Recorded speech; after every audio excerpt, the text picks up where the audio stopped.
language, what we consider a sophisticated mean to differentiate us from the rest of the rabid, uncivilized, crazy,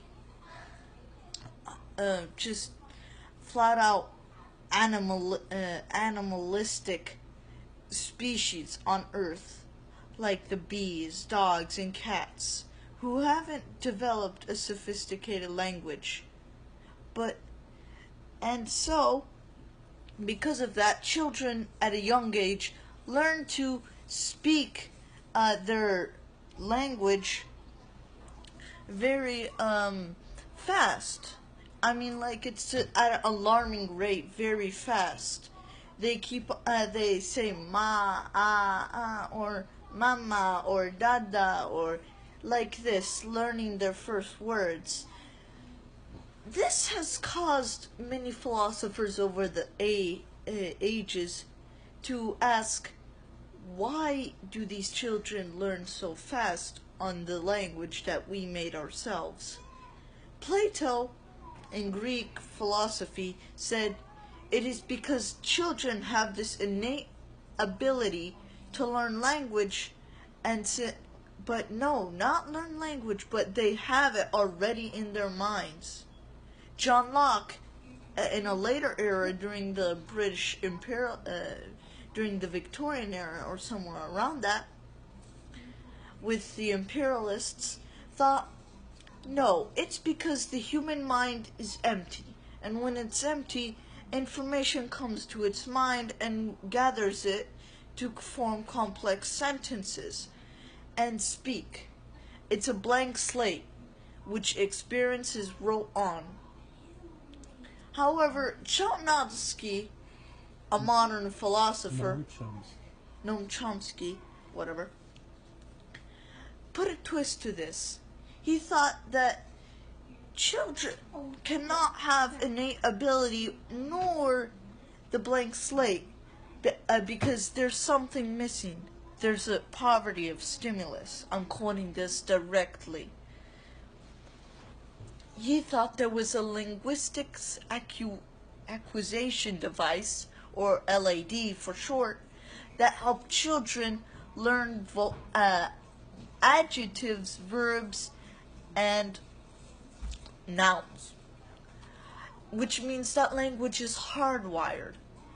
So, but it's not completely hardwired. It's hardwired in a way where the rules define it strictly, but you can switch up the words to make new patterns so that you can have a different sentence even though you're saying the same thing from a previous sentence. This is what Chomsky thinks, because Noam Chomsky, whatever. No, Noam Chomsky. I'm doing it in an ID fashion. They say your last name first, then your first name. Okay. So, what was I again? Where was I? The children learning. Yes. Yes, so that they could switch patterns, because he realized that if you look out into a book, there's very little repetition of this of sentence patterns, because humans mix up these languages, which means that learning a language isn't going to help you in every single situation, because language isn't that hardwired. That's what Chomsky thinks. He thinks that Noam Chomsky, whatever. He thinks that all languages, whether from English to Chinese, from Arabic to Spanish, have like this thing where like you can switch up patterns and stuff. Let's go for Spanish, for example. I know Spanish. I've taken lessons in it. Yeah. So in Spanish, you can switch up. You don't have to place in the subject, like romance, like many romance languages do, except French, because French, for some reason, during the 12th century, changed from the rest of the Romance languages. That I do not know and will be probably a later subject. So, the Romance languages. If you do not know, I will give you a quick rundown. French, Spanish, Italian, and Romanian.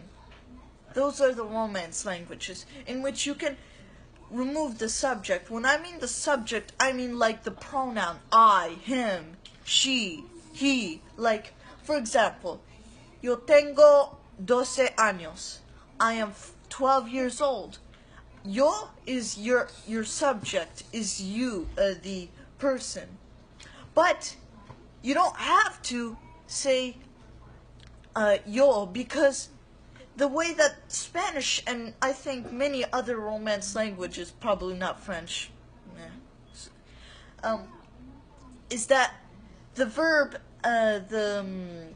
the verb like am, is, those kind of verbs, is that they change depending on the pronoun and subject, the subject pronoun.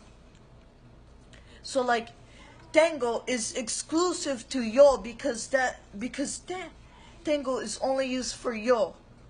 So it will be tengo 12 años, which is why you don't have to say the subject in Spanish. See? And there might be other things in other languages too, and stuff like that.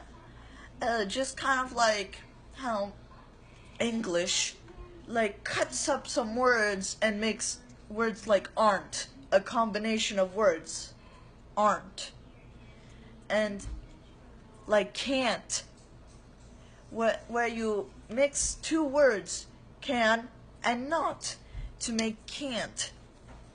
I think that's sort of like how Spanish changes up things. So, thank you for watching, and bye. Thank you.